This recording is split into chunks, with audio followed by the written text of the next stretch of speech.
MRP కన్నా ఎక్కువ ధరకు కొంటున్నారా? ఈ వీడియో మీకోసమే. ఎంఆర్పి అంటే ఒక ఉత్పత్తిని కొనుగోలు చేయడానికి వినియోగదారులు చెల్లించాల్సిన గరిష్ట ధర. ఈ ధరలోని ఉత్పత్తి ఖర్చులు, మార్కెటింగ్ ఖర్చులు, ప్రాఫిట్ మార్జిన్ వంటివి అన్నీ ఉంటాయి. గ్రామీణ ప్రాంతాల్లో బస్ స్టాప్, రైల్వే స్టేషన్ వంటి వాటిలో మనం ఇవి తరచూ గమనిస్తూ ఉంటాం. అయితే ఇది చట్టరీత్యా నేరం. మీకు ఇలాంటి సందర్భం ఎదురైతే మీరు ఖచ్చితంగా షాప్ ఓనర్ను ప్రశ్నించాలి.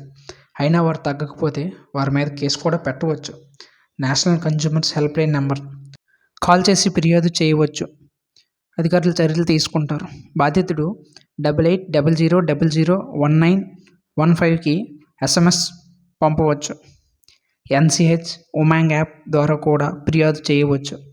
మీరు కంప్లైంట్ చేయడానికి అన్ని మార్గాలను అనుసరించినప్పటికీ సమాధానం రానప్పుడు NCDRC website, state commission, district commission వంటి వినియోగదారుల కమిషన్లను సంప్రదించవచ్చు.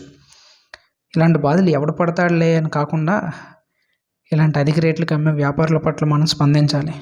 మన వస్తువు మీద అన్ని ట్యాక్స్లు కడుతున్నాం. ప్రతి రూపాయి విలువైనదే. ఇన్ఫర్మేషన్ నచ్చినట్లయితే సబ్స్క్రైబ్.